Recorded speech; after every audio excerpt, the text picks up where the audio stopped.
Ya, pemirsa, Mabes Polri mendapati ajakan provokasi di media sosial meningkat 40%. Ya, lalu apa langkah yang dilakukan Mabes Polri untuk mencegah maraknya ajakan provokasi di media sosial? Telah ada Igusti Ayu langsung dari Mabes Polri Jakarta Selatan. Silakan Ayu.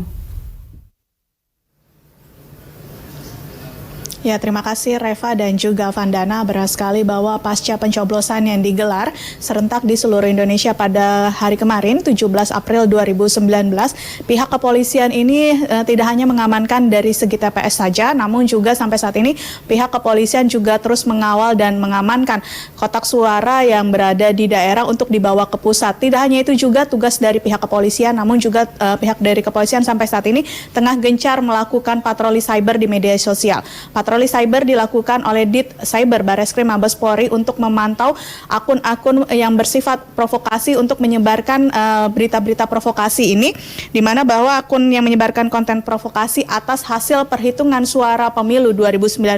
Seperti apa langkah yang dilakukan oleh pihak kepolisian terhadap patroli cyber di media sosial atas perhitungan hasil suara pemilu 2019? Saya sudah bersama dengan Karopemas Divisi Humas Mabes Polri Brigjen Pol Dedi Prasetyo. Selamat malam Pak Dedi. Selamat malam, Mbak.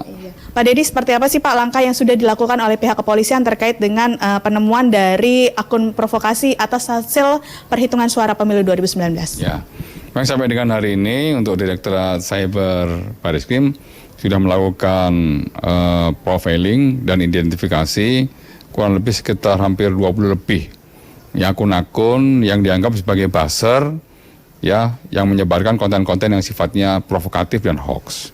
Satu akun yang sudah berhasil identifikasi sebagai penyebar hoax sudah diamankan pelakunya di daerah Yogyakarta. Saat ini yang bersangkutan sedang menjalani proses penyidikan lebih lanjut oleh Polresta Yogyakarta.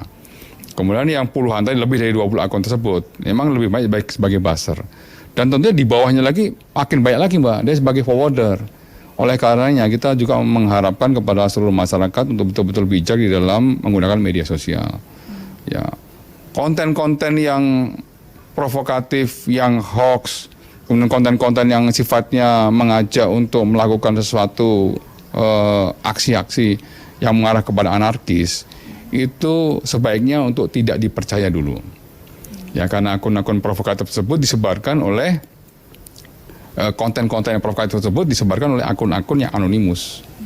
Ya, akun-akun anonimus itu akun-akun yang betul-betul dia tidak bisa diklarifikasi, tidak bisa dikonfirmasi ya tentang isi daripada konten yang disebar melalui media sosial.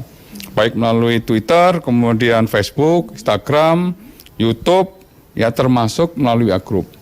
Ya, disebarkannya bentuknya bermacam-macam.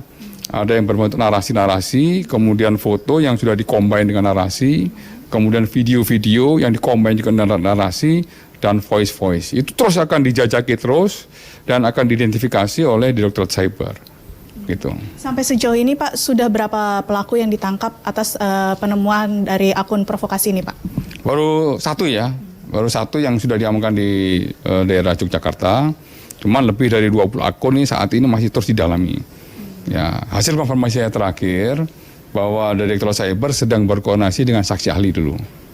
Ya, saksi ahli tentunya nanti akan melihat konten yang disebarkan itu masuk kepada ranah pelanggaran Undang-Undang ITE atau masuk kepada ranah Undang-Undang 1 tahun 1946. Ya. Kemudian nanti kita identifikasi lagi dari hasil laboratorium digital yang ada di cyber. Ya, dalam rangka untuk proses pembuktian secara ilmiah. Nah, disitulah nanti apabila sudah betul-betul kuat untuk alat buktinya, maka penegakan hukum yang dilakukan oleh Direktorat Cyber sudah tidak ada keraguan-keraguan lagi. Apakah dengan adanya penemuan akun provokasi tersebut dari pihak kepolisian sendiri sudah melakukan pemblokiran terhadap akun tersebut, Pak? Betul. Jadi Direktorat Cyber tentunya tidak sendiri dalam melakukan takedown. Itu yang lebih berkompeten adalah dari Kemeninfo dan Badan Cyber dan Sandi Negara. Dari mulai hasil patroli yang ada peningkatan itu dari mulai kemarin jam 21.00. Ya, sudah sekian puluh akun juga. Ya, dari Kemenminfo dan Badan Cyber dan Sandi Negara bekerjasama dengan Direktorat Cyber Bareskrim melakukan takedown dan pemblokiran. Itu kita lakukan awal dulu Mbak, ya sebagai langkah mitigasi secara awal. Cuman kita juga terus secara gencar untuk memberikan literasi digital. Mengingatkan kepada masyarakat untuk waspada. Juga kita mengingatkan masyarakat apabila dia terus mengulangi perbuatannya dengan menyebarkan atau sebagai buzzer untuk menyebarkan konten-konten yang negatif, konten-konten yang hoax, maka Polri akan tidak segan-segan akan menjerat hukum sesuai dengan fakta hukum yang perbuatan yang mereka lakukan. Pertama kali Pak, penemuan dari akun provokasi ini ditemukan di wilayah mana dan paling banyak itu di akun media sosial mana Pak? Ya, memang ada beberapa Mbak ya, yang sudah diamankan saat ini memang di Jogja. Di Jogja itu dia mengambil setting, itu peristiwa unjuk rasa ojek online yang ada di Jogja tahun lalu. Di setting, dikemas, kemudian di dalam narasi itu dibuat seolah-olah ya seseorang tersebut melakukan demo akan mengajak masyarakat di Indonesia untuk melakukan demo di Jakarta. Itu sudah ditangkap, sudah diamankan di daerah Yogyakarta. Kemudian juga yang paling banyak untuk menyebarkan konten-konten yang sifatnya provokatif adalah Facebook, kemudian ada juga sebagian Twitter, Instagram, dan di beberapa WA Group. Itu sudah kita berhasil identifikasi. Hasil identifikasi dan wawancara terkait dengan pelaku sendiri, apakah ini ada jaringan tersendiri Pak dalam penyebaran akun provokasi ini Pak? Ya nanti akan dikembangkan ya. Ya ketika nanti kita sudah berhasil menangkap atau melakukan upaya paksa terhadap beberapa pelaku, nanti akan dikembangkan sesuai dengan perbuatan masing-masing. Siapa dia sebagai kreator, ya kemudian siapa dia sebagai buzzer, dan siapa sebagai forwarder. Kalau misalnya sebagai kreator, dia sebagai aktor intelektual dari penyebaran sebuah konten-konten yang sifatnya negatif atau hoax, itu nanti tentu jeratan hukumnya akan lebih berat. Ya kalau yang kreator bisa dikenakan Undang-Undang 1 tahun 46 dan Undang-Undang ITE dan bisa ditahan. Kalau buzzer itu belum tentu bisa ditahan. Karena Undang-Undang ITE karena dia hanya ikut serta, ya tentunya sangat tergantung nanti pada konstruksi hukum yang dilanggar. Kalau forwarder itu biasanya kita hanya memberikan peringatan secara persuasif untuk tidak mengulangi perbuatannya. Kalau dia mengulangi perbuatannya, bisa dijerat dia nanti sebagai buzzer. Begitu. Itu terus akan kita kembangkan dulu, Mbak. Setelah kita kembangkan dulu, nanti jejaringnya akan ketemu. Ya siapa di balik itu semuanya? Apakah ada yang bagian pendanaan atau ada yang mengorder kreator untuk membuat suatu konten yang negatif, konten yang provokatif, itu nanti akan dialami semuanya. Untuk sampai saat ini Pak, narasi yang paling banyak tersebar untuk akun provokasi dan akun hoax ini seperti apa sih Pak yang tersebar di masyarakat? Yang tersebar di masyarakat yang saat ini dari mulai hasil patroli cyber yang dilakukan mulai kemarin malam, memang ajakan-ajakan sifatnya provokatif berupa demo. Ya itu tidak boleh dilakukan oleh masyarakat. Oleh karena kita selalu mengimbau masyarakat untuk sabar.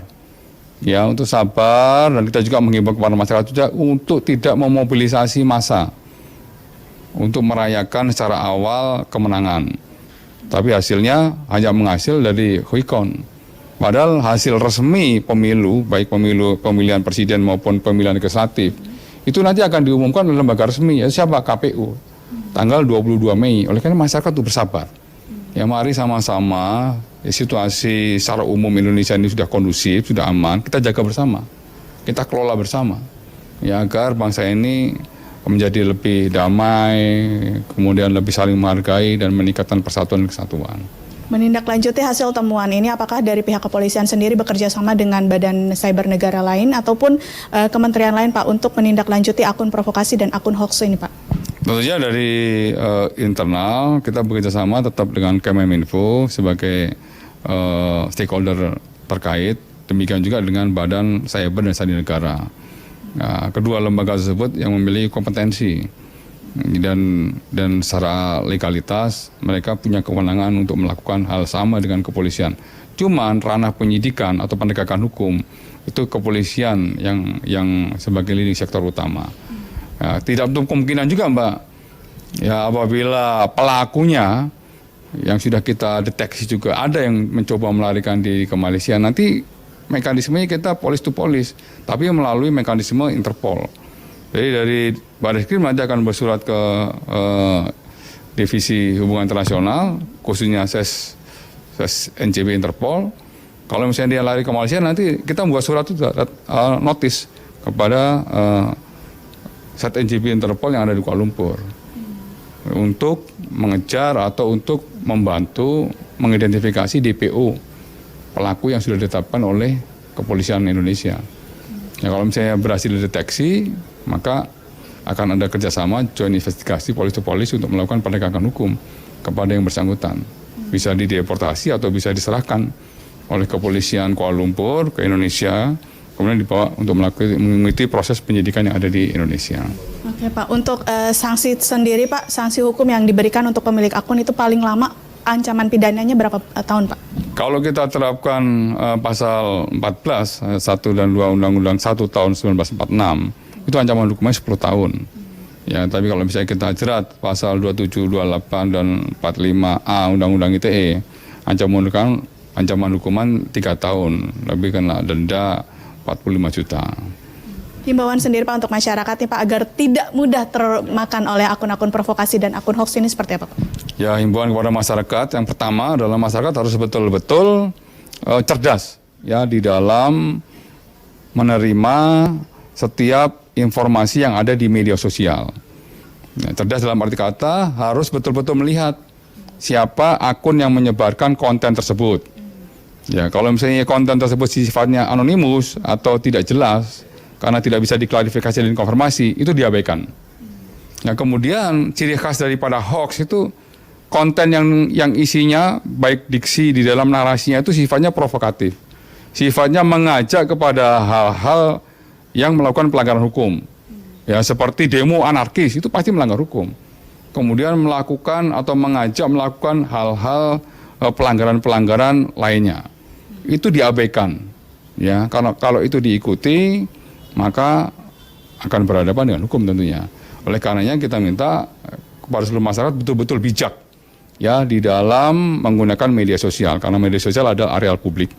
Setiap jejak digital yang ditinggalkan di media sosial itu pasti akan bisa teridentifikasi melalui laboratorium forensik Direktorat Cyber Bareskrim. Dan kita akan melakukan penegakan hukum secara tegas ya sesuai dengan fakta hukum kepada siapa saja pemilik akun yang menyebarkan konten-konten yang sifatnya provokatif tersebut, apalagi bersifat hoax. Demikian. Oke, siap. Terima kasih Pak Dedi atas waktunya pada malam hari ini. Ya, Reva dan juga Alvandana, benar sekali bahwa pesan dari pihak kepolisian untuk meminta masyarakat untuk sabar menunggu tahapan-tahapan dalam proses penghitungan suara pemilu 2019 yang dilakukan oleh Komisi Pemilihan Umum Republik Indonesia. Di mana Komisi Pemilihan Umum Republik Indonesia sampai saat ini masih terus melakukan hasil penghitungan suara pemilu 2019 secara bertahap, mulai dari TPS, kecamatan, kabupaten, kota, provinsi, dan akan berakhir di pusat ataupun di KPU Republik Indonesia. Kita kembalikan ke Reva dan Vandana di studio. Terima kasih rekan Ayu atas laporan Anda langsung dari Mabes Polri, Jakarta Selatan.